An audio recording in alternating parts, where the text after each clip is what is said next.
وعلى آله وأصحابه أجمعين. وما بعد، اللهم بك أصبحنا وبك أمسينا وبك نحيا وبك نموت وإليك النشور. نعوذ بكلمات الله التامات من شر ما خلق. نعوذ بكلمات الله التامات من شر أنفسنا ومن شر غيرنا. اللهم صل وسلم وبارك على سيدنا محمد الفاتح لما أغلق والخاتم لما سبق ناصر الحق بالحق والهادي إلى صراطك المستقيم وعلى آله حق قدره ومقدار العظيم. اللهم يا أحد صل على أحمد، اللهم يا أحد صل على محمد، اللهم يا أحد صل على المهدي خليفتك يا الله يا الله يا الله يا أحد. اللهم اجعلنا من أهلك، من أهل القرآن، من أهل السنة والجماعة، آمين يا رب العالمين. وصلى الله على سيدنا Muhammad. Baik, saudara-saudariku, ada yang ikut dari malam tadi nih ya, nggak ngantuk ya, sama-sama kurang tidur.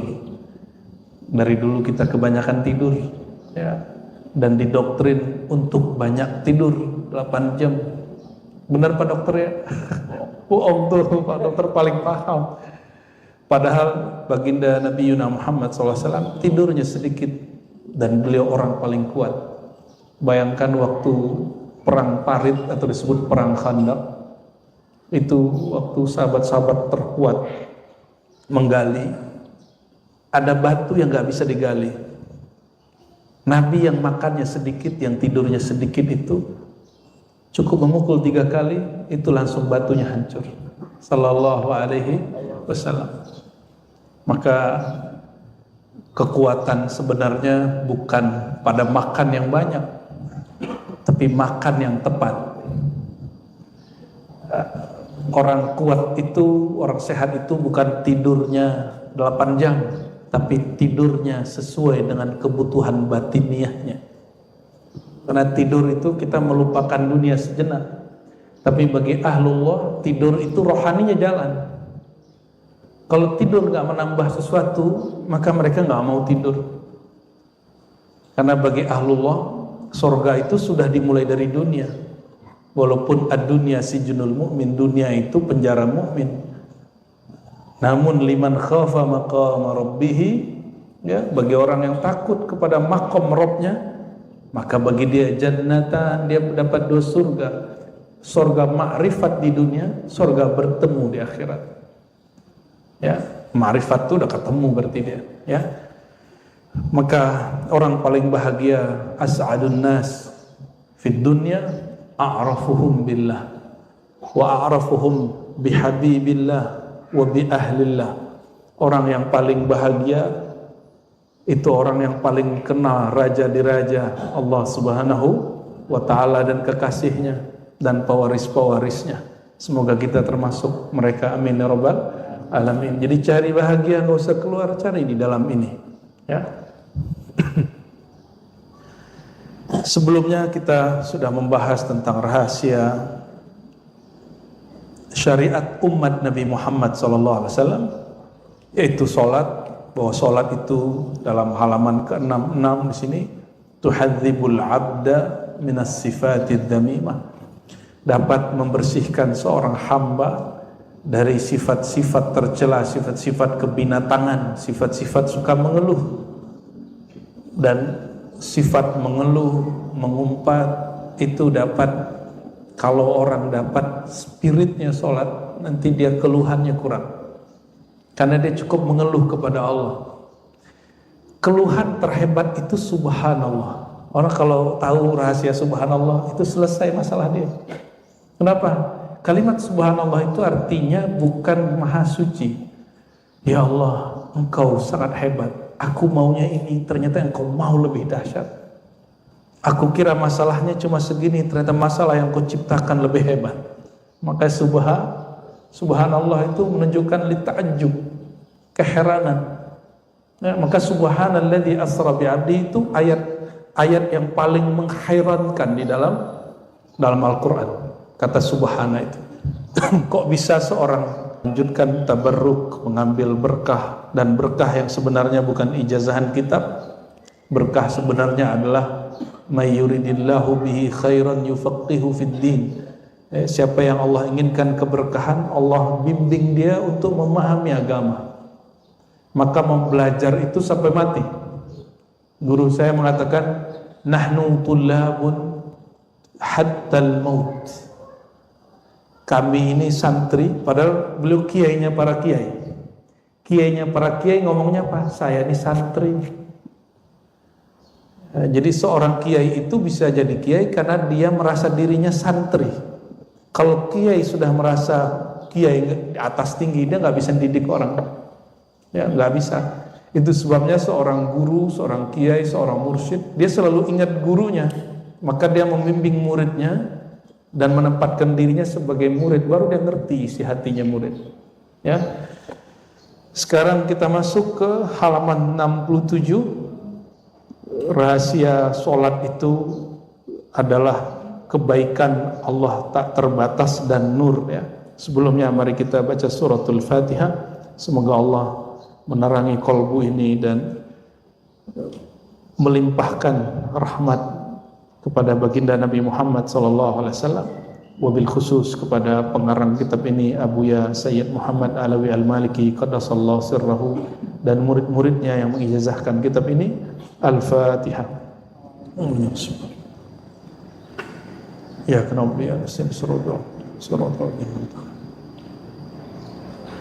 sebelum masuk sebagai tahaddus menceritakan nikmat Allah, karena itu bagian dari rasa syukur, saya mengambil sanad kitab ini dari murid beliau. Ada banyak yang saya ingat aja, ya.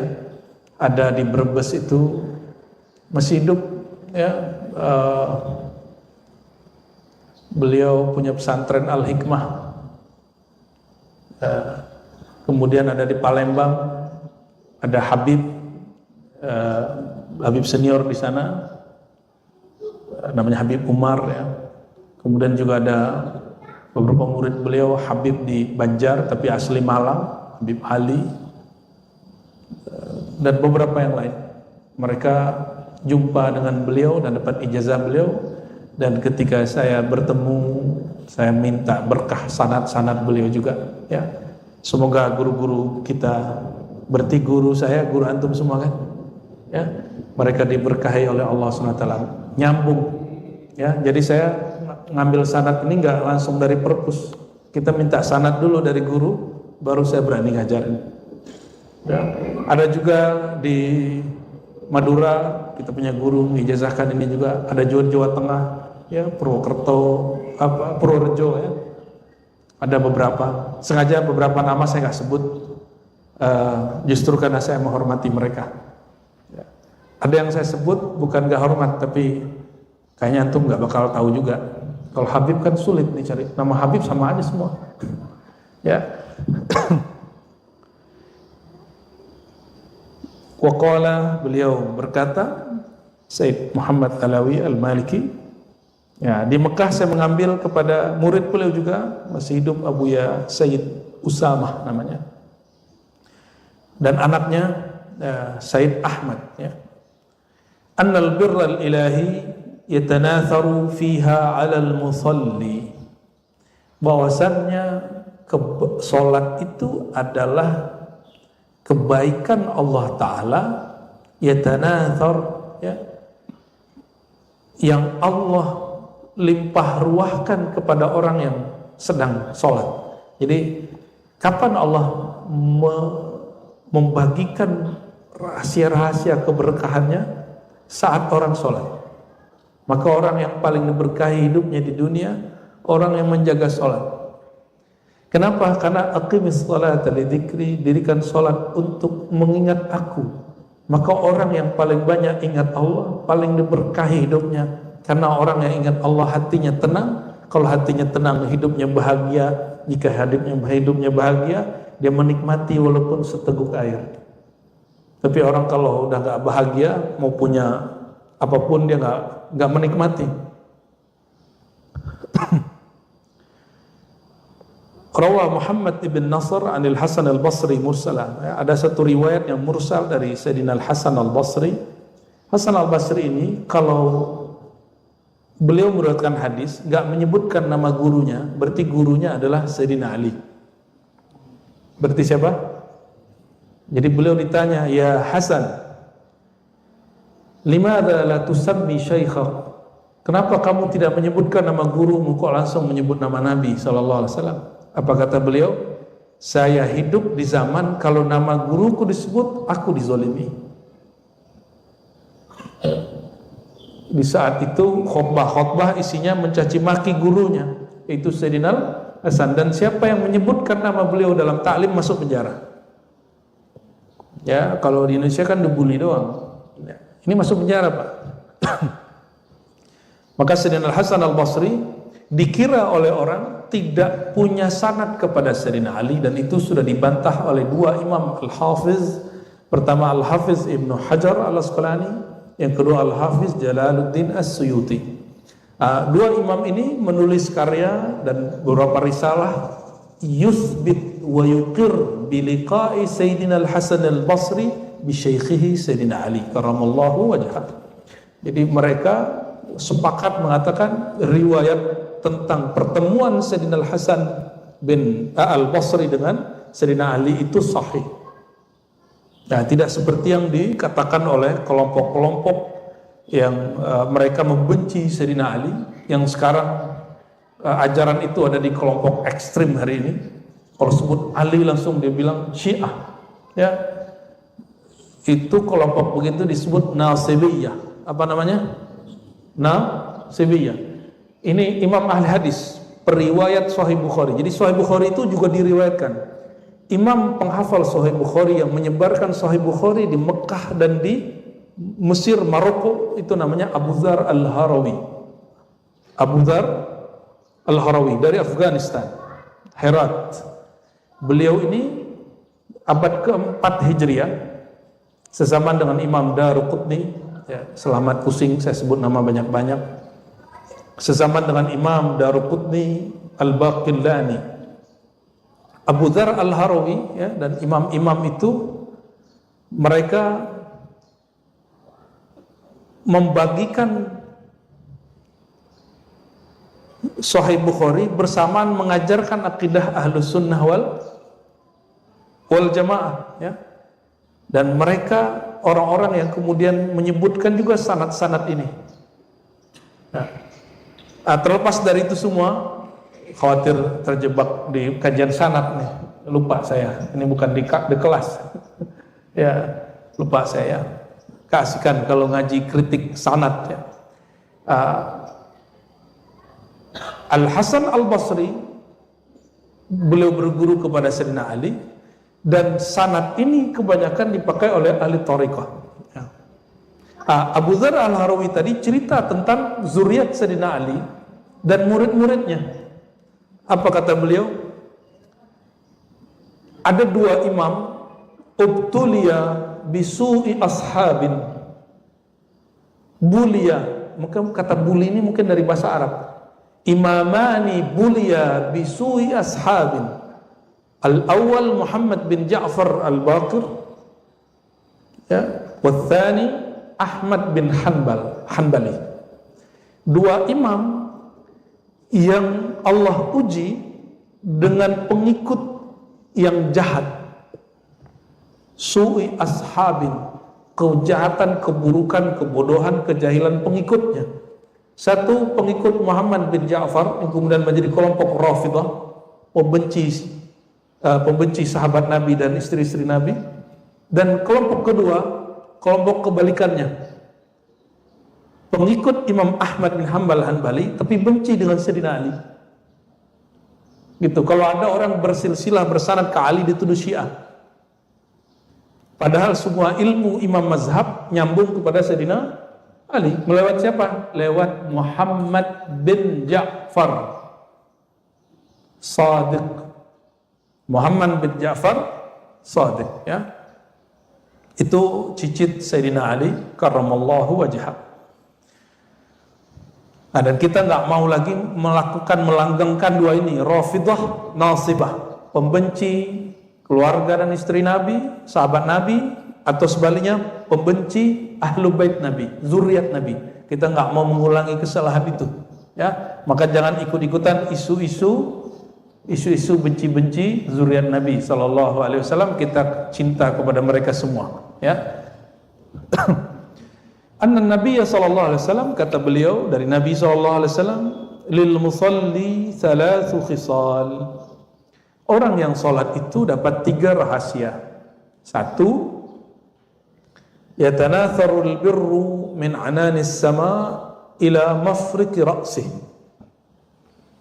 Mengucurnya rahmat Allah dari langit kepada ubun-ubun kepalanya, mafriqi ra'sih, bagian kepalanya ini.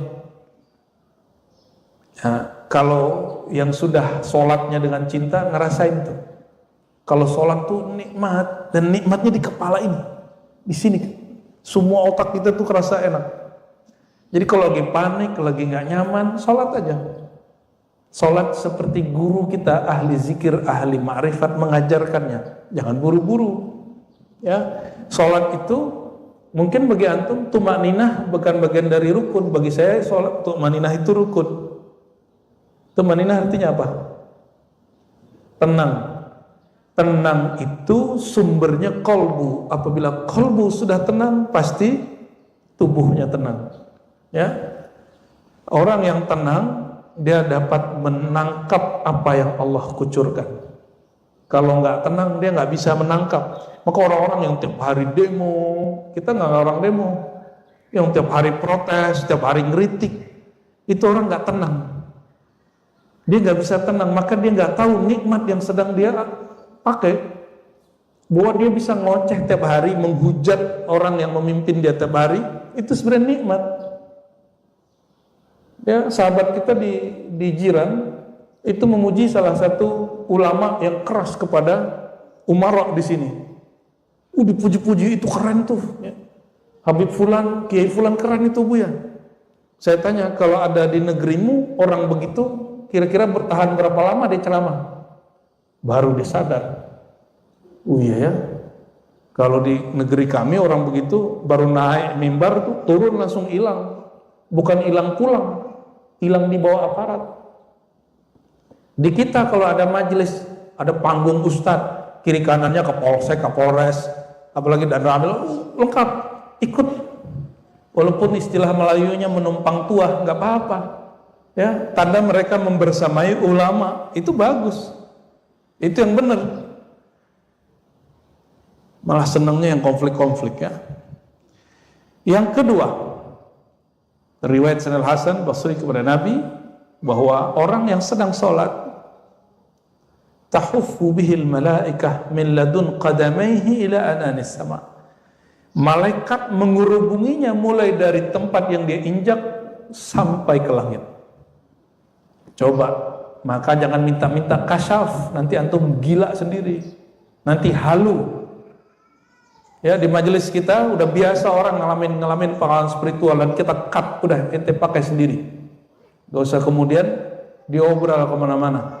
Kita menceritakan tentang pengalaman spiritual hanya untuk memotivasi murid, nggak lebih. Bukan untuk mencari pembenaran. Ya.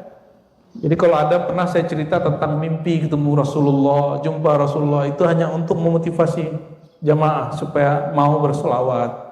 Karena Nabi sendiri SAW yang mengatakan, siapa yang berjumpa kepadaku akan jumpa dalam keadaan sadar. Itu Nabi sendiri SAW yang menjawab.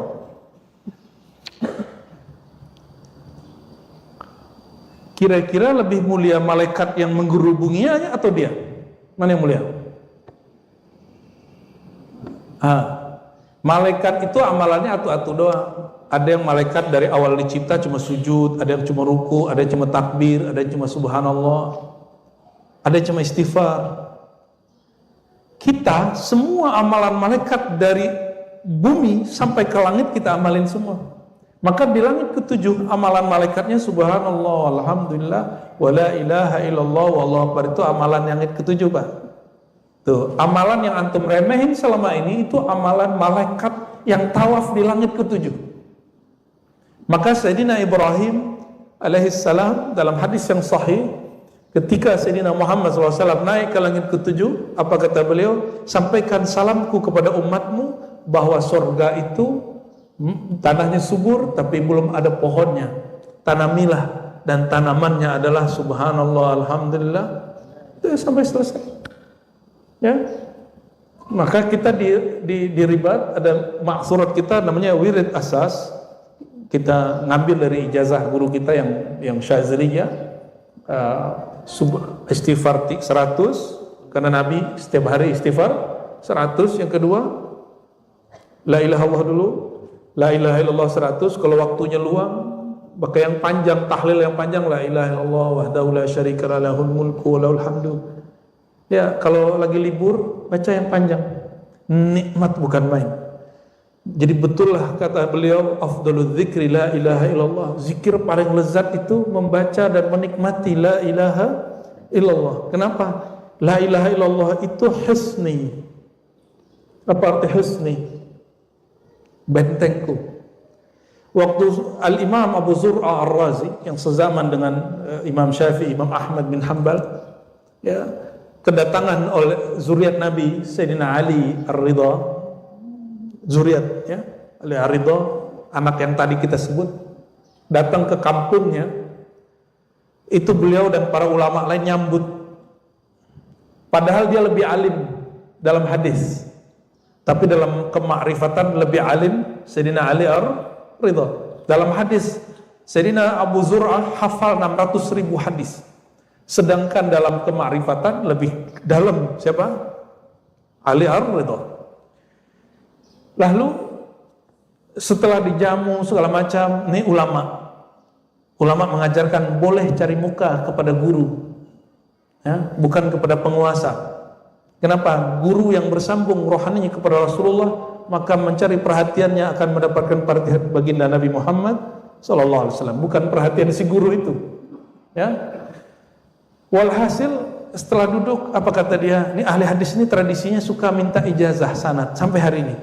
Kata Imam Abu Zur'ah, wahai Habibna, ya, seandainya engkau berkenan, kami ingin mendengar dan mendapat hadis darimu yang kau riwayatkan dari ayahmu, dari kakekmu, dari njidmu Sayyidina Ali, dan njidmu Abul Kaunain, Sayyidul Kaunain, Sayyidina Muhammad sallallahu alaihi wasallam.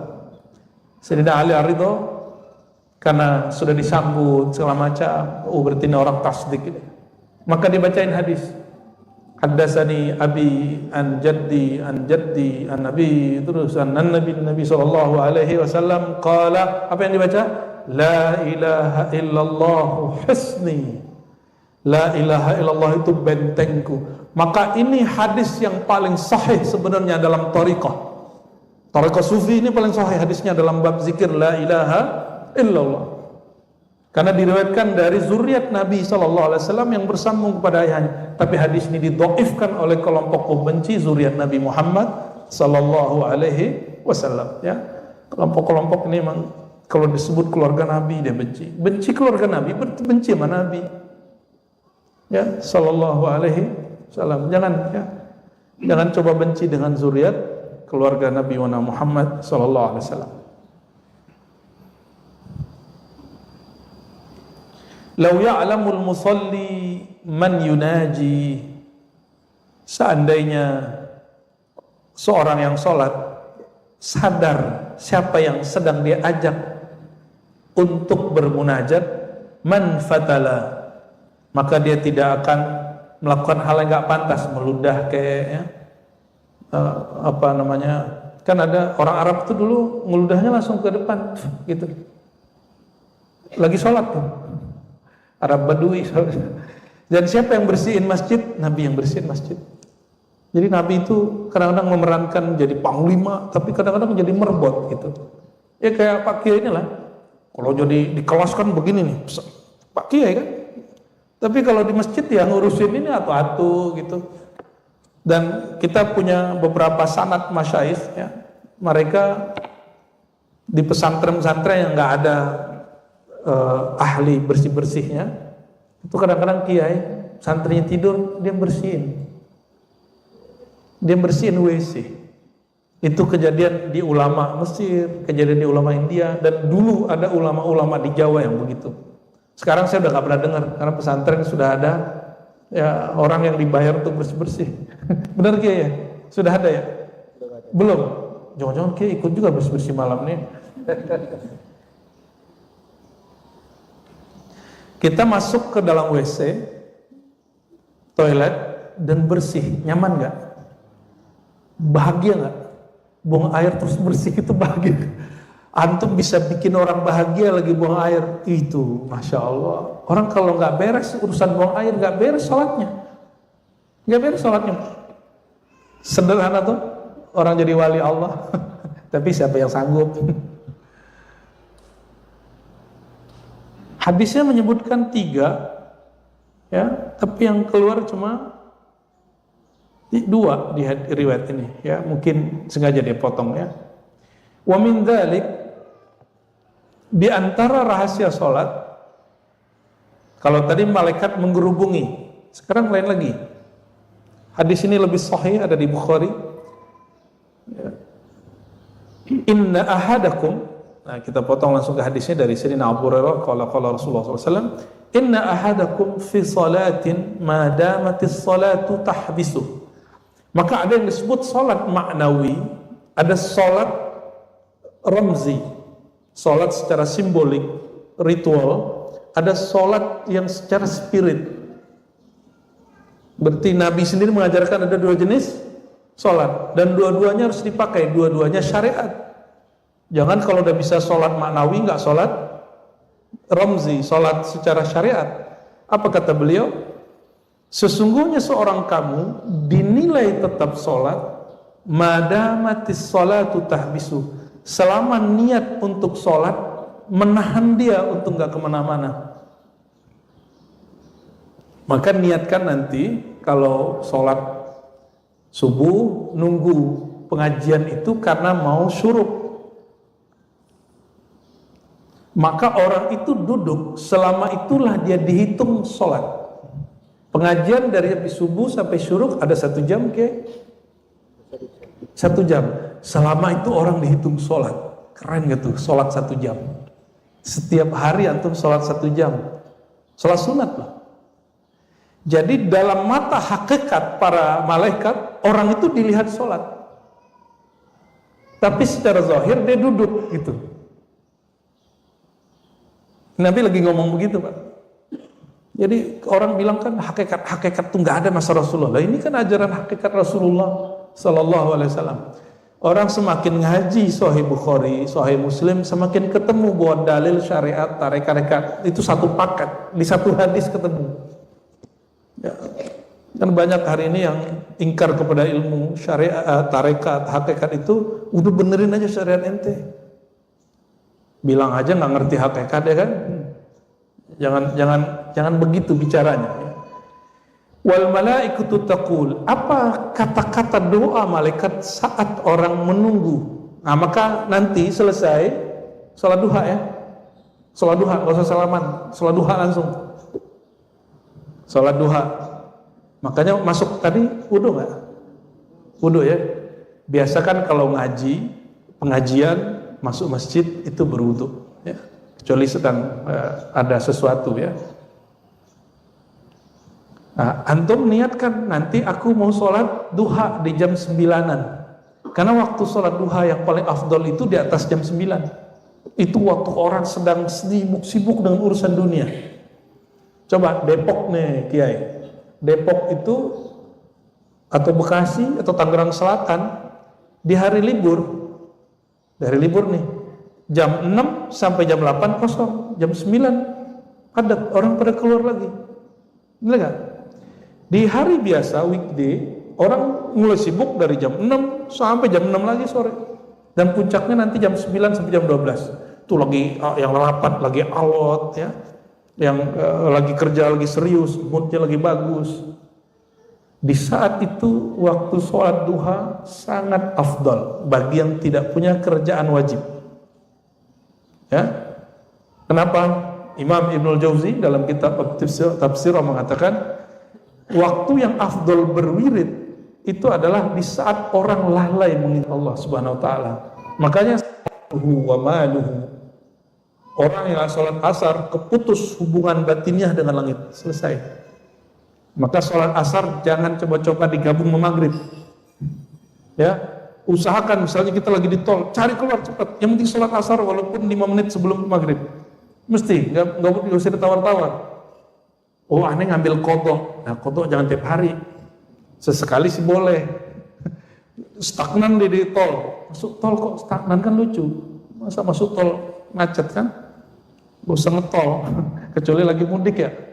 Ya, sholat dulu, sholat menghormati waktu dulu. Tapi ingat, sholat menghormati waktu di atas kendaraan tidak dihitung sholat. Maka kalau nyampe wajib diqadha. Tolong diingat-ingat, kalau nggak percaya tanya Pak Kiai yang pakar mazhab Syafi'i. Ya. Karena ada juga yang nggak percaya sama kita ya kan, dianggapnya aneh nggak ngerti fikih. Ya, ngerti tasawuf doang dia tuh. Ya, salam. Ya, alhamdulillah. Apa doa malaikat? Allah maghfir lahu, Allah marhamhu. Ya Allah, tolong ampuni orang yang duduk itu. Nah, itu lagi didoain nih malaikat. Kedengeran nggak? Enggak, barusan ini bacain. Karena malaikat itu jisim tubuhnya tercipta dari cahaya, maka kalau nggak mengaktifkan cahaya itu kita nggak bisa dengar, Pak. Dan alhamdulillah nggak aktif-aktif amat. Kalau aktif, antum nggak perlu dengar, pasti ikut baca. Maka saat kita mendoakan orang, itu sisi nur malaikatnya lagi aktif. Kita ngeliat orang, ya Allah rahmati dia, ampuni dia. Itu berarti antum lagi pakai sifat malaikat. Jadi nggak usah nunggu dengerin malaikat. Itulah kata-kata malaikat. Maka orang itu di tubuhnya manusia, tapi kadang-kadang yang bicara lewat dia bisa jadi syaitan, karena syaitan mengalir di setiap darah. Bisa jadi yang berbicara kepada dia jin, tuh kesurupan-kesurupan tuh, ya. Syaitan itu, masa kita percaya sama orang kesurupan? Yang paling parah ustadz percaya sama kesurupan sampai ngancurin sholawat nariyah. Karena yang kesurupan bilang, tuh itu setan itu. Sejak kapan orang alim percaya sama orang kesurupan yang hilang akalnya? Inilah akibat kalau agama dibangun dengan khurafat, dibangun dengan percaya kepada mistik tapi tidak berdasarkan iman yang kuat. Ya, silakan yang suka ruqyah, tapi jangan percaya sama omongan orang yang kesurupan. Kuatin akidahnya dulu. Dan gak boleh takut. Masa orang kesurupan takut? Orang kesurupan tuh geplok aja, Pak. Ya, kalau nggak kasih tuh, ya, taiknya kucing tuh, bangun deh itu. Pakai doa ketinggian. Serius ya. Jadi kalau saat itu kesurupan, nggak usah bacain ayat, kasih aja bawang, ya kan? Iya, serius. Kalau nggak hidung, tutup aja hidungnya. Kan dia kalau bangun tentu. Pakai ayat ketinggian. Ayat itu hudal linnas, hidayah. Sesekali kalau ada orang kesurupan kita bacain ayat untuk obat syifa. Tapi tugas Quran itu yang utama hudan, bukan untuk alat terapi. Boleh terapi dengan Quran, tapi ada adabnya. Jangan sampai kemudian mempercayai kata-kata orang kesurupan, nggak mempercayai yang dia baca, ya. Nggak ada doa malaikat orang begitu. Nah, malaikat apa kata dia? Wal malaikatu taqul, para malaikat bukan satu, berdoa, Allahumma ighfir lahu, ya Allah hapus dosa dia. Allahumma arhamhu, ya Allah cucurkan rahmat kasih sayang kepadanya. Maka orang yang suka bermajelis ini rahasia, itu pasti kolbunya penyayang. Kalau dia bermajelisnya, majelisnya sahih ya, bukan majelis syaitan. Kalau majelisnya majelis nur Muhammad sallallahu alaihi wasallam yang diajarkan rahmat Nabi Muhammad sallallahu alaihi wasallam, setiap dia ke majelis, kolbunya tambah sayang ke makhluk Allah subhanahu wa ta'ala. Bahkan dia sayang kepada orang yang memusuhinya. Sudah begitu belum? Kayaknya masih gedek gitu sama musuh. Dan paling aneh, kok ada orang ingin dekat kepada Allah terus bertengkar masalah amalan dia. Terus kapan ente mau nyampe ke Allah? Ente tengkar mulu masalah sunnah bid'ah. Orang udah usul kepada Allah, udah nyampe, dia masih tengkar aja nih sunnah apa bid'ah. Seperti seorang murid, dia datang ke majelis zikir, terus orang zikir keras-keras, dia bilang, ini bid'ah ini. Yang satu lagi nangis, ini tolol ini ya. Depan dia ada badan digeruk-geruk, wah ini kesurupan ini. Orang sudah merasakan dahsyatnya kalimatullah, dia malah suuzon sama orang yang, nah itu. Maka cari ilmu itu jangan yang jadi racun. Cari ilmu itu yang menjadi penyehat rohani. Nambah ilmu, nambah husnuzon kepada umat Nabi Muhammad SAW. Nah insya Allah nih keluar dari sini tambah husnuzon. Nah. Insya Allah. Tanda saya gagal ngajar, antum keluar dari sini, terus suka ngasih kesalahan orang. Wah ini aliran sesat, ini teropot sesat, ini manhajnya sesat. Wah itu berarti kita masih gagal itu ya. Ngajinya harus lebih lama. Nggak cukup sejam, 2 jam. Malam yakum min musalla aw yuhdis. Syaratnya satu, dia tidak beranjak dari tempat sholatnya atau tidak yuhdis. Yuhdis itu bisa diartikan berhadas, tapi di riwayat lain yuhaddis, dia menceritakan dunia. Nah, jadi orang duduk tapi dia cerita dunia. Ini yang kita agak bingung mau ngomongnya nih. Di masjid tapi yang dibuka Facebook. Di masjid yang dibukanya Instagram. Mending Instagram pengajian, yang dibukanya Instagram doi.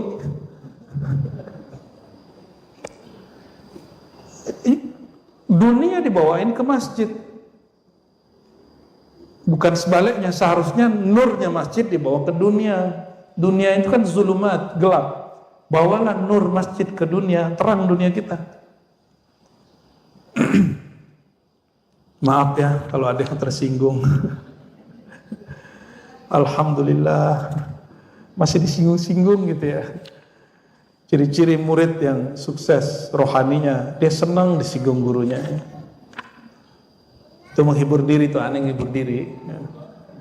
Wa min dzalik, rahasia salat berikut. Anna salata nurun lil mu'min fid darain, fid dunya wal akhirah. Salat itu nur. Kalau nggak ada matahari, nggak ada bulan, bisa lihat nggak? Nggak ada lampu, bisa lihat? Maka fungsi dari nur apa? Menerangi pandangan. Maka jika disebut sholat itu nur di dunia dan akhirat, orang yang nur sholatnya kuat, dia nggak akan pernah panik di dunia. Yang panik itu orang yang gelap hatinya, karena dia nggak mau sholat. Dan sungguh aneh, zaman pandemi, ahli tahajud panik sama pandemi. Itu aneh bener itu. Mati juga ketakutan, bukan mati sama pandeminya. Ya semoga mereka diampuni oleh Allah SWT. Tengkar masalah masker dulu ramai kan? Yuk, antri di Indomaret. Saya menyaksikan cewek-cewek cantik bawa apa gagah-gagah. Itu menghardik orang cuma karena dekat dia. Jadi dulu tuh lebih mulia kentut daripada sendawa sama batuk. Nauzubillah min. Begitu hebat media itu merusak kita. An Abi Malik Al-Asy'ari qala Rasulullah sallallahu alaihi wasallam at-tuhur syatrul iman wa subhanallah walhamdulillah tamla'an aw tamla' ma baina as-sama'i wal ard was salatu nur. Bersuci itu separuh iman. Subhanallah alhamdulillah memenuhi antara langit dan bumi. Maka orang yang zikirnya subhanallah bihamdi subhanallah alhamdulillah enggak akan pernah miskin, saya jamin. Nah jaminannya langsung dari Rasulullah SAW. Kenapa? Zikir dia memenuhi langit dan bumi. Kalau sudah memenuhi langit dan bumi, berarti malaikat kenal itu orang, Allah kenal itu orang, dan Allah nggak biarin orang itu hidupnya susah. Tetap harus punya asbabnya bekerja kayak apa, kayak ya, zahir aja. Ya, rezeki itu kan dua aja. Ada rezeki yang kita kejar, ada yang rezeki ngejar-ngejar kita. Pilih mana? Maunya dikejar ya, sok ganteng, sok cakep ente. Yang dikejar sama dunia itu orang yang dia nggak minat sama dunia, tapi dunia dilecek-lecek sama dia, dipegang-pegang sama dia tapi nggak minat sama dunia. Di saat kita ini ya membuang dunia, saksikan Allah akan kirim dunia untuk kita. Kecuali orang istidraj itu zahir diberi, batinnya dijauhkan. dia tambah jauh, tambah maksiat, tambah durhaka, tambah banyak dunia diberi, maka dia tambah maksiat kepada Allah dengan dunianya. Nah, orang-orang ini yang disebut tadi, orang yang mentalak dunia, itu nggak mesti dia orang miskin. Ya, kalau mau sedekah pakai duitnya, mau haji umrah pakai duitnya, mau pengajian ke sini grabnya bayar pakai duit, pakai doa. Bro, aneh kirimin Fatihah buat ente, bintangnya tuh Fatihah gitu, bisa nggak begitu? Nggak terima dia, karena dia masih hidupnya dengan tubuh ini. Tapi kalau dia emang batinnya oke, dia pasti terima loh. Karena Nabi SAW pernah menikahkan seorang perempuan, laki-laki seorang perempuan, maharnya Quran. Nabi tanya, bro, ente punya cincin nggak, emas? Enggak. Terus punya apa? Nggak punya apa, Rasulullah. Masa orang mau nikah nggak yang modal? Tapi sama Rasulullah nggak dibikin patah hati nih orang nggak punya modal. Ditanya, jangan-jangan ente punya modal tersembunyi nih. Ternyata orang itu punya hafalan Quran. Apa kata Nabi? Ente punya hafalan Quran? Nggak punya? Ayo sudah baca di sini. Nanti kamu maharnya Quran. Karena Nabi, pandangan hakikat. Tidak ada di dunia ini yang lebih mulia dari Quran. Sepakat? Ada yang bilang lebih mulia? Benar? Mau nggak aneh ganti mobil antum sama Fatihah aneh? Ya, katanya percaya. Nabi SAW begitu. Jadi hukum syariat perempuan dinikahi dengan mahar Nabi turunin. Itu sebenarnya bukan turun. Dalam pandangan ahli dunia turun, tapi di pandangan ahli hakikat sebenarnya itu naik. Kalau kita kan seperangkat alat sholat, ya mau aja ibu-ibu itu dinikahi sama bapak-bapak ini. Ya, padahal kan namanya mas kawin. Mas kawin itu ada emasnya. Ya, atau yang senilai dengan emas, tapi ibu-ibu ini bilang aku sama emas itu aja. Ya, bapaknya GR. Maka dinikahkan Rasulullah dengan si perempuan, maharnya apa? Quran. Itu mahar paling mahal di dunia itu. Nah, cuma orang nggak ngerti, dikira itu mahal paling murah. Nabi itu nggak pakai senjata itu, khazanah ini, perbendaharaan ini, kecuali terdesak. Pakai hukum hakikat kalau bahasa kita. Itu hukum hakikat. Jadi hadis tentang tasawuf, ilmu hakikat, ma'rifat, itu semua ada di Quran, semua ada di Sahih Bukhari dan Muslim. Maka wiridan kita salah satunya baca Sahih Bukhari. Ya, saya megang sanad Bukhari, Pak. Sanad Sahih Bukhari saya termasuk banyak. Ya. Dan alhamdulillah kita khatam Sahih Bukhari. Dan saya tiap kali baca satu halaman ketemu ilmu ma'rifat di situ. Alhamdulillahirabbil alamin, ya. Tapi saya yakin ibu-ibu ini nggak ada yang mau anaknya dinikahkan dengan mahar Fatihah. Ya nggak ada ya? Nggak ada. Kurang yakin. Fahiya nurun lil musalli fi qalbihi wa basirati wa aqli wa wajhi. Salat itu nur bagi orang yang salat itu, nur itu masuk ke dalam kolbunya, basirah pandangan batin, maka dia memandang dengan batinnya, bukan hanya dengan mata. Lagi nih kalimatnya, wa aqlihi, akalnya, wa wajhi, bahkan wajahnya. Oleh karenanya orang yang benar-benar sholat sesuai dengan Nabi ajarkan, itu wajahnya enak pada dilihat, bukan wajah-wajah yang nyebelin gitu dilihat. Wajah ini nyebelin gak nih? Nyebelin gak wajahnya? Nyebelin ya? Ketahuan subuhnya telat bertadi. Yang penting sholat ya. Qala ta'ala simahum fi wujuhim min atharis sujud. Jadi yang disebut bekas sujud bukan hanya bekas hitam. Bekas hitam itu mungkin karena kulit antum kurang kuat, nggak sekuat Pak Kiai ini. Ada orang yang sensitif kulitnya ketika sujud hitam. Bukan hitam itu, karena tidak ada satu riwayat dari Nabi SAW bahwa jidatnya hitam. Nggak ada. Ya, nggak ada kan? Nggak ada. Coba tunjukin satu hadis saja bahwa jidat Nabi hitam. Tapi ada sahabat Nabi yang jidatnya hitam. Nah, bedakan ya. Sahabat Nabi karena saking lamanya sujud dia lupa mau bangun. Asik sujud, maka jidatnya ada yang hitam. Yang disebut bekas sujud itu adalah nur yang memancar dari wajah. Orang sholat itu dia suka ruku itu hormat, suka sujud, dia merendah hati kepada Allah, kepada makhluk. Maka orang yang sholat itu nggak meninggi. Kalau ngomong sama orang yang selalu meninggi, asik nggak? Nggak seru. Maka teman yang paling asik yang bisa ngimbangin kita, bukan yang meninggi-ninggiin dirinya. Ya, itu yang disebut simahum fi wujuhim min athari sujud. Ya, ada bekas di wajah mereka, yaitu bekas nur sujud.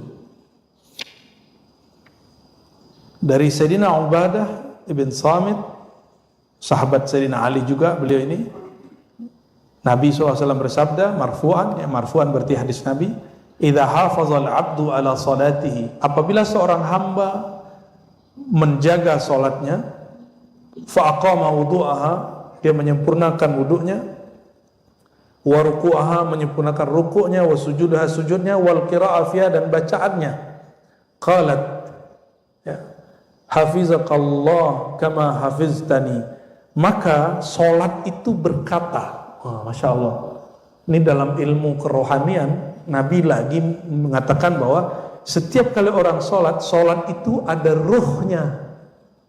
Ruhnya sholat berkalam. Apa kata ruhnya sholat? Jadi sholat ada ruhnya, Pak, hati-hati. Ada spiritnya.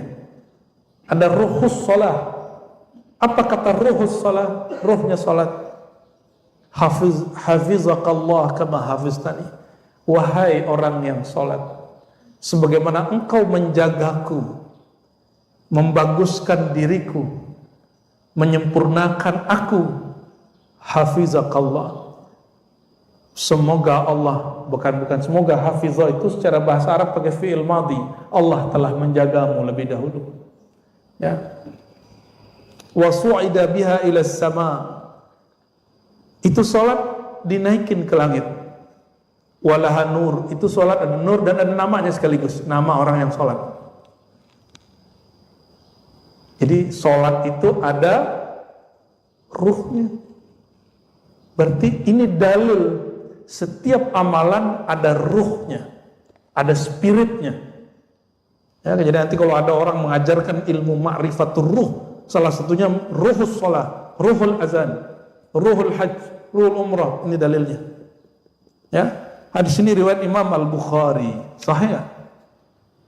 Riwayat Bukhari di Sahih Bukhari nggak sahih? Ente buat hadis sahih sendiri.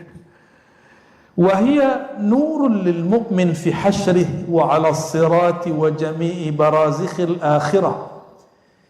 Salat itu menjadi nur tidak hanya di dunia tadi yang naik dia bicara, tapi salat itu juga jadi nur bagi seorang mukmin di padang mahsyar, di sirat. Sirat itu gelap.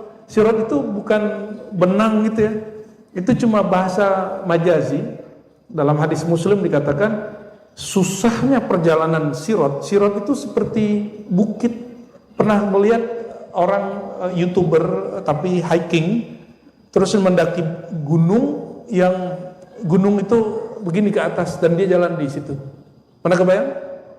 Nah, tipis sekali. Itu yang disebut sirat dalam hadis Nabi. Dan dia ada turunnya, ada naiknya, tipis sekali. Dia kemana macam-macam bisa jatuh. Itu yang disebut sirat. Jadi jangan dibayangin rambut dibelah 7. Itu bahasa qiyas di hadis. Kecilnya jalan itu seperti rambut, ya, yang sangat halus sekali yang dibelah-belah. Begitu dalam hadis Muslim.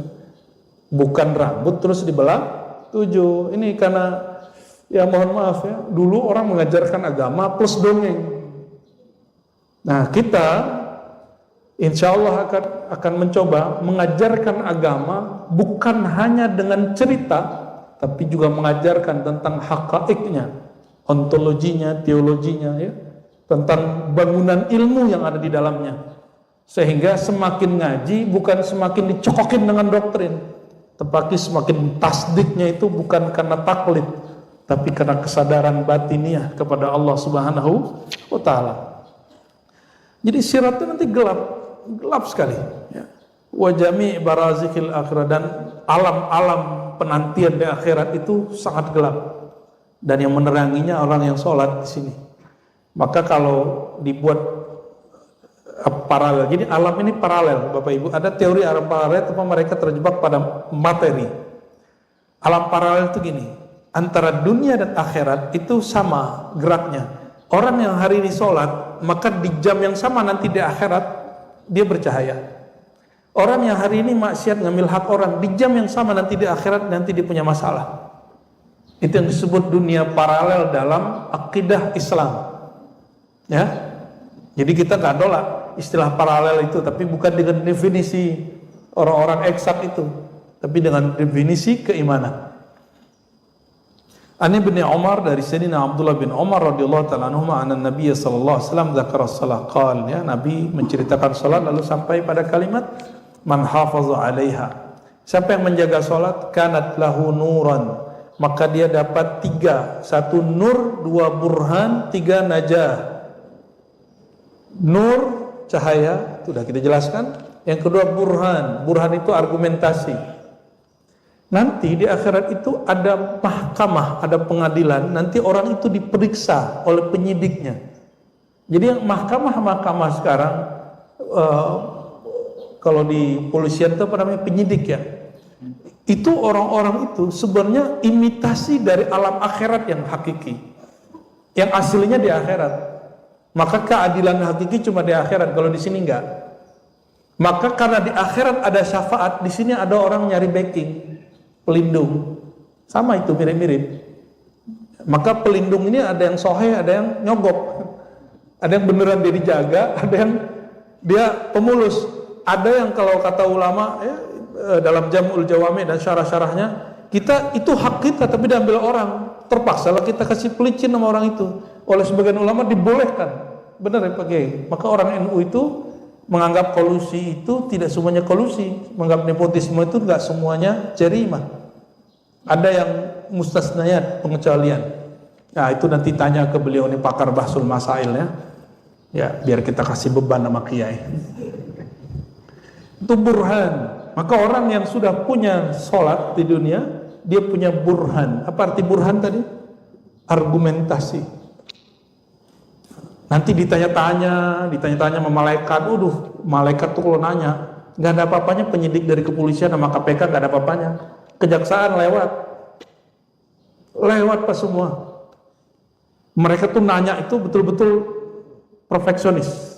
Itu malaikat, karena dia makhluk nur dan dia bergerak lurus.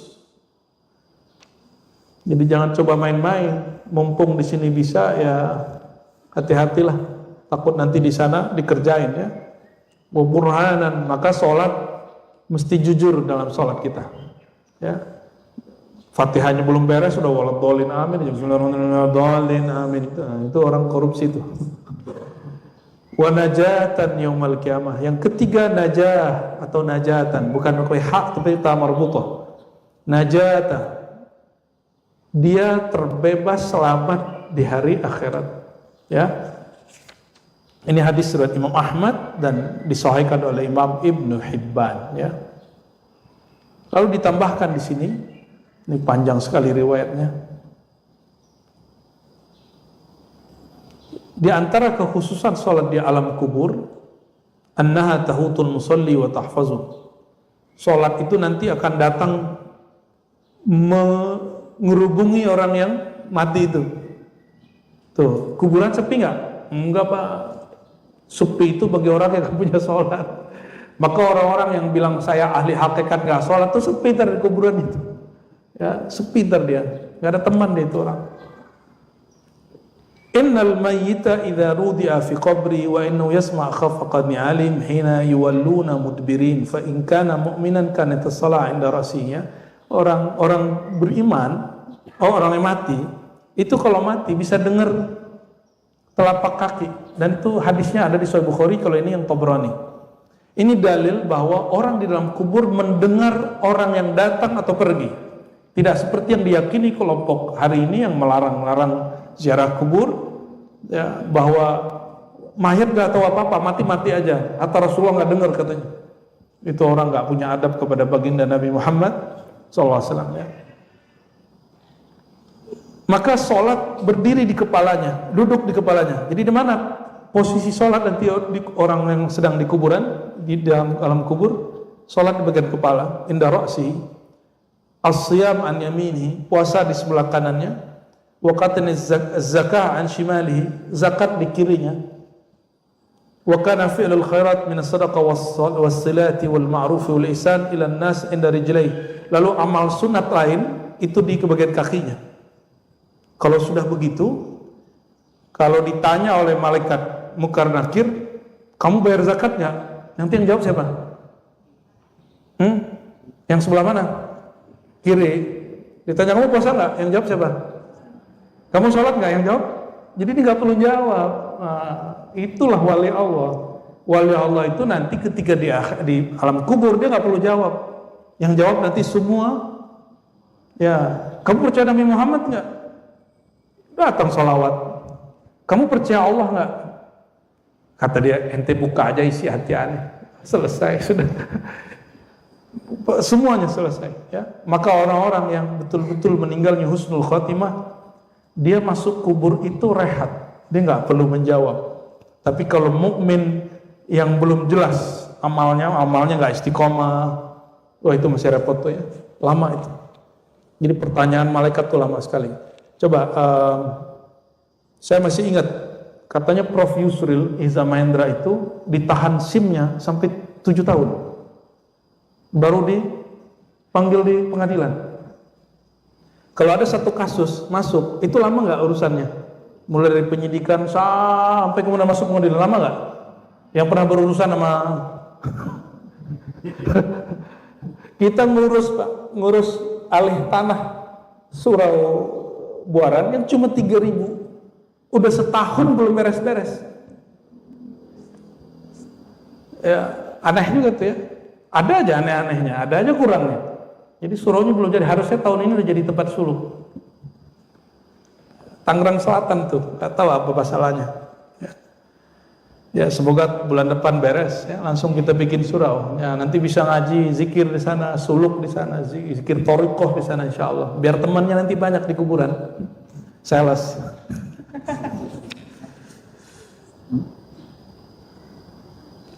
Kira-kira begitu sampai terakhirnya makna hadisnya. Maka setelah selesai ya tentang persaksian apa semua, orang yang sudah dikubur itu ditunjukin, nih tempat kamu nanti di surga. Itu yang disebut nikmat surga.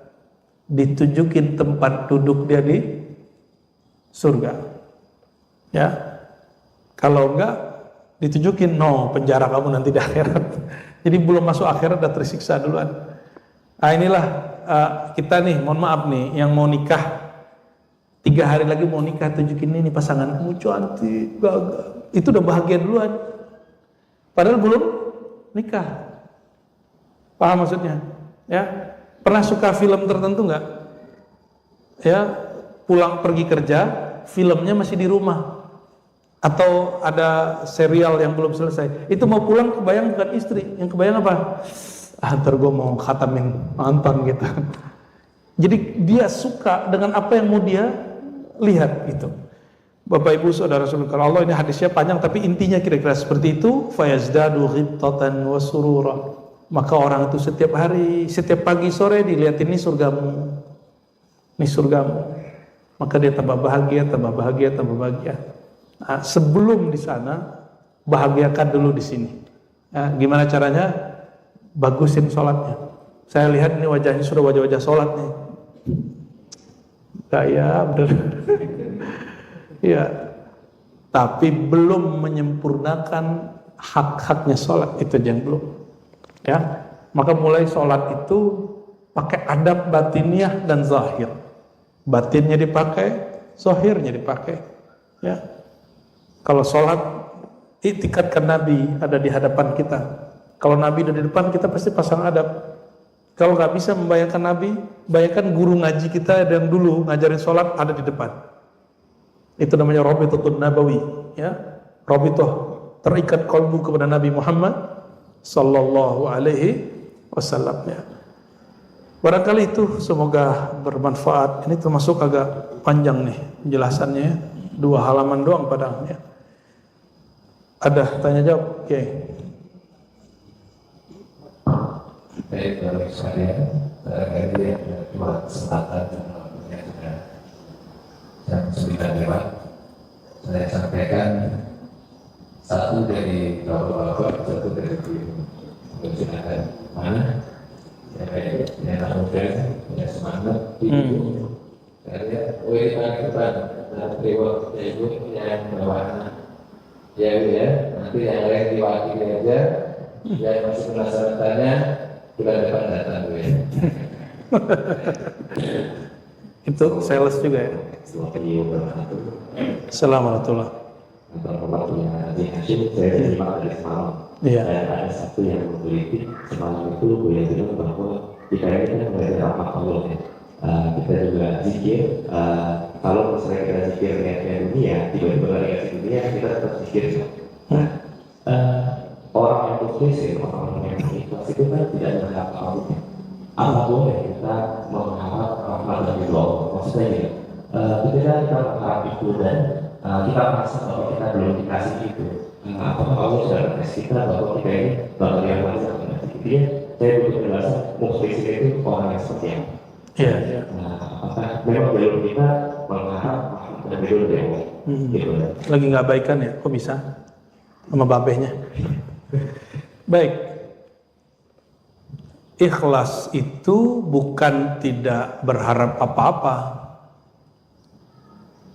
Tapi ikhlas itu tidak menyertakan dunia dalam ibadah. Rahmat Allah itu sifat Allah. Maka mengharapkan sifat Allah. Apa makna rahmat? Perhatian sayang Allah. Jadi kita sholat mengharapkan disayang sama Allah. Itu puncak keikhlasan. Jadi dulu waktu saya gaji hikam pas remaja, sampai di ada ayat ulaika yarjuna rahmatullah, ya. Terus saya ngaji hikam, guru saya ngomong, ngajar hikam nih, ente kalau sholat zakat nggak boleh mengharap-harap apapun kepada Allah, hatta mengharapkan rahmat Allah nggak boleh. Dia ngomong gitu. Waduh, saya hafalannya baru lewat ulaika ya yarjuna rahmatullah gitu ayatnya ya. Mereka adalah orang-orang yang roja, harap kepada rahmat Allah. Maka saya tanyakan, kita panggil guru kita, Abuya, bukannya ada ayat begini? Kita bacain ayat, beliau diam, nggak menjawab iya, nggak menjawab tidak. Dan saya baru ketemu jawabannya setelah saya dewasa. Jadi jawaban beliau ya diam itulah. Bahwa rahmat Allah itu sifat yang melekat pada zat Allah. Sifat yang ada pada zat Allah. Maka mengharapkan rahmat berarti mengharapkan perhatian yang punya zat. Itulah puncak daripada keikhlasan. Jadi sholat kita itu cuma cari-cari perhatian Allah. Itu yang disebut ikhlas. Maka ikhlas ini rukunnya 2 aja. Melepas perhatian makhluk dan mencari perhatian Khalik. Udah itu ikhlas. Sudah begitu belum? Kalau mau posting apa, nggak berharap di like orang gitu ya. Walaupun harap-harap cepat juga kok nggak ada yang nge-like gitu ya. Apa nih Kiai? Oke. Selanjutnya ibu-ibu tolong dikatakan nggak cepat lagi. Grogi dia.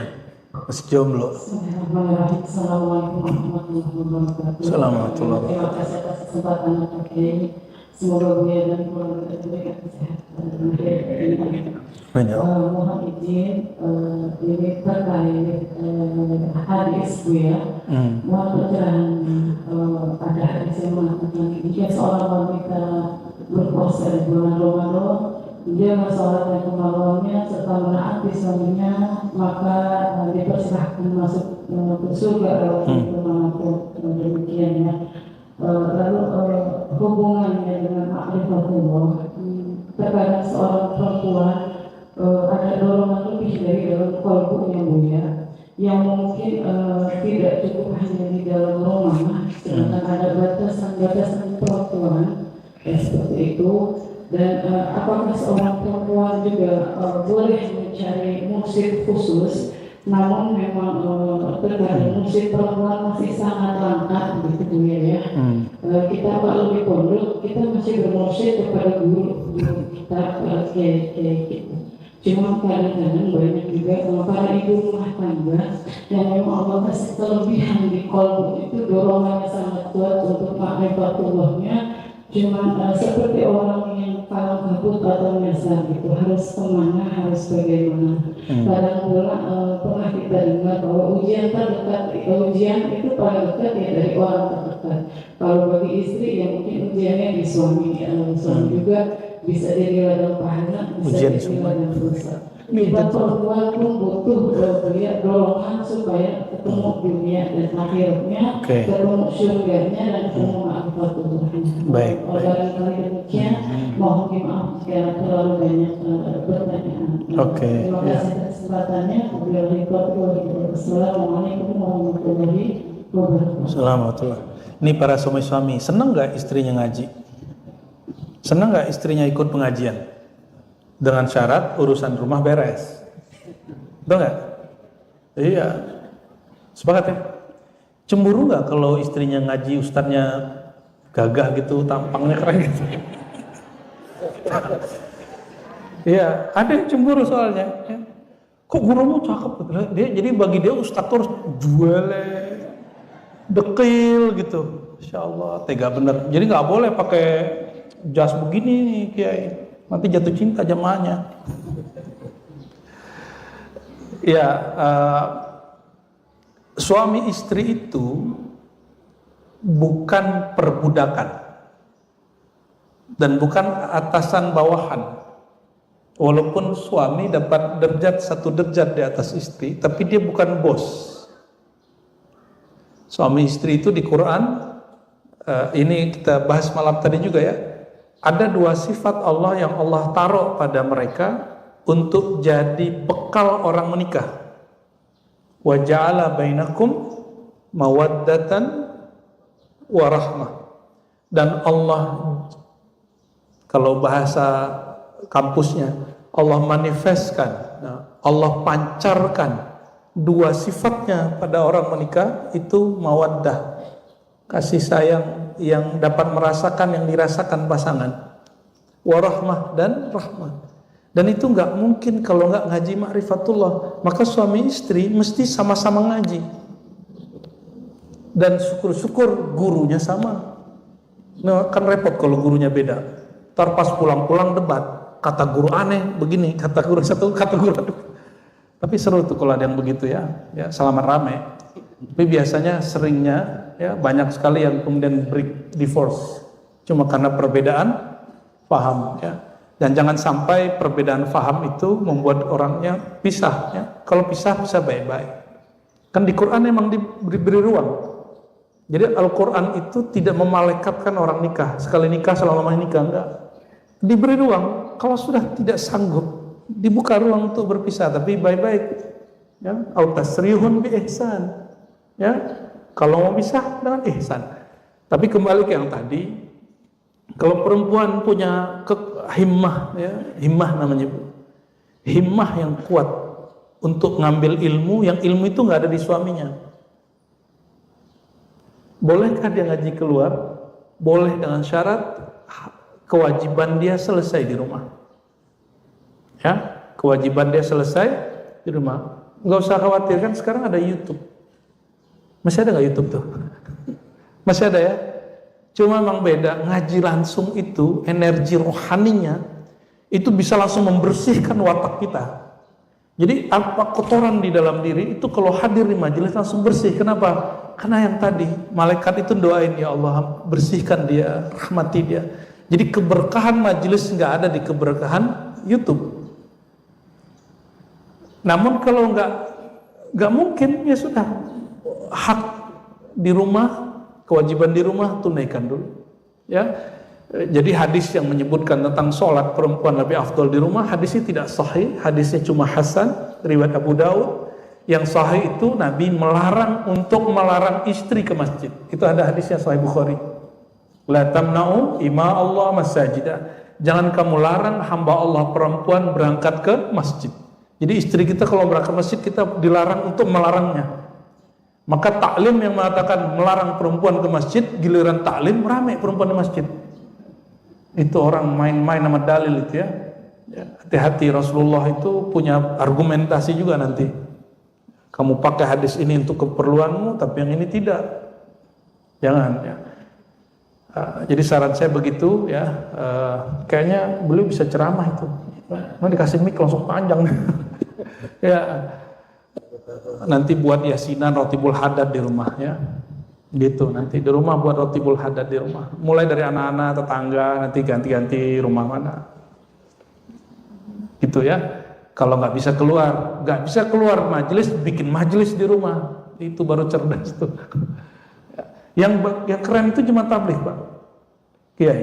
Jemaah tabligh itu di rumahnya itu istri itu kalau ada program namanya Mastura, di rumah mereka selesai sholat mereka baca fadilah amal. Baca satu hadis, dua hadis sama penjelasannya. Ya. Cuma mungkin tidak semua orang cocok dengan metode jemaah tabligh, karena jemaah tabligh itu ala India, Pakistan, Bangladesh. Ya, yang baca la ilaha illallah itu beda dengan kita ya. Dengar orang Bangla kan beda sama kita. Ya, baca syallah kan beda sama kita. Ya, jemaah tabligh itu yang saya lihat mereka berhasil membangun rumah tangga nabawi itu melebihi semua pergerakan yang ada di luar. Itu perlu kita tiru. Ya, saya salut dengan hal itu. Oh, masalah kitab Fadhailul Amal. Kalau ulama Ahlus Sunnah sudah selesai dalam fadilah amal, dalam motivasi dan amal-amal sunnat itu boleh menggunakan hadis dhaif. Maka fadilah amal Maulana Syekh Zakaria Al-Kandahlawi itu tidak dipersoalkan oleh pengarang kitab ini. Jadi pengarang kitab ini murid daripada Syekh di Jemaah Tabligh, namanya Syekh Zakaria Al-Kandahlawi. Itu bisa dipraktekkan. Namun kitab itu kan didhaifkan oleh Syekh Albani, Imam Wahabiyah, Salafiyah. Maka di beberapa wilayah di Yordan, di Mesir, itu Jemaah Tablighnya pakai Riyadhus Shalihin. Jadi habis sholat mereka yang dibaca Riyadhus Shalihin. Tapi kalau saya penikmat fadilah amal itu luar biasa. Kita insya Allah mengerti mana yang sahih tidak sahih.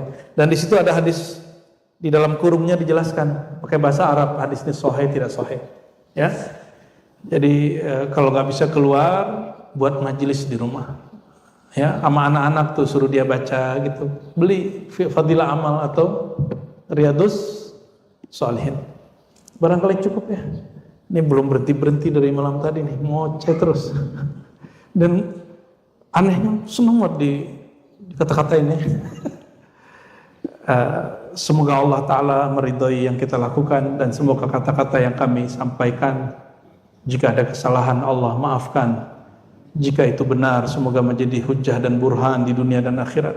Allahumma ya Rahman ya Rahim ya Karim ya Azim ya Azim ya Azim, azimis salah ala Sayyidina Rasulillah. Ya Allah, salawat kami tidaklah banyak, tapi Engkau maha banyak rahmatnya, maha luas pengetahuannya, maha besar kasih sayangnya. Meskipun salawat kami sedikit, ya Allah, mohon lipat gandakan tercurah kepada baginda Nabi Muhammad SAW, dan izinkan nur salawat itu mengalir kepada kami, mengalir dari ubun-ubun kami sampai ujung kaki kami, bahkan tembus ke dalam hati kami. Allahumma ya Allah, izinkan cinta kepada Engkau, cinta kepada kekasih Engkau Rasulullah SAW masuk ke dalam rohani kami, bertahta di dalam kolbu kami, sehingga kami sering menyebut-nyebut nama Engkau, sehingga kami sering bersolawat mengisahkan kekasih Engkau. Bahkan ketika kami berpulang, ya Allah, kami tidak merasakan sakit dicabut oleh malaikat maut, karena kami sibuk merindukan kekasih Engkau Nabi Muhammad SAW. Allah biha, ya Allah biha, ya Allah bi husnil khatimah. Ya Allah, jadikan akhir hayat kami mendapatkan syafaat berjumpa dengan Nabi Muhammad sallallahu alaihi wasallam. Allahumma ya Allah ya Rahman ya Rahim ya Karim ya Azim, akrimna bis salah wa akrimna bis salawati wa dzikri wal Qur'an. Ya Allah, terakhir kami memohon pada pagi ini ya Allah, dengan kemurahan Engkau, dengan kehebatan Engkau, ubahlah hati kami yang malas sholat ini jadi mudah sholat. Ubahlah hati kami yang sulit berzikir jadi mudah berzikir. Ubahlah hati kami yang malas baca Quran menjadi rajin baca Quran. Ubahlah jiwa kami yang keras menjadi lembut. Ubahlah rumah tangga kami yang terasa seperti gersam hambar menjadi rumah tangga yang nabawi, rumah tangga surgawi. Dengan berkah kalam Nabi sallallahu alaihi wasallam, baiti jannati, rumahku adalah awal dari surgaku. Rabbana atina fid dunya hasanah wa fil akhirati hasanah wa qina adzabannar.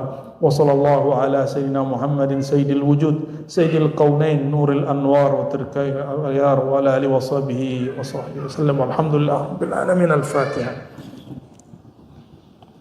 Terima kasih kepada Buya dan Bapak Ibu sekalian yang terima kasih.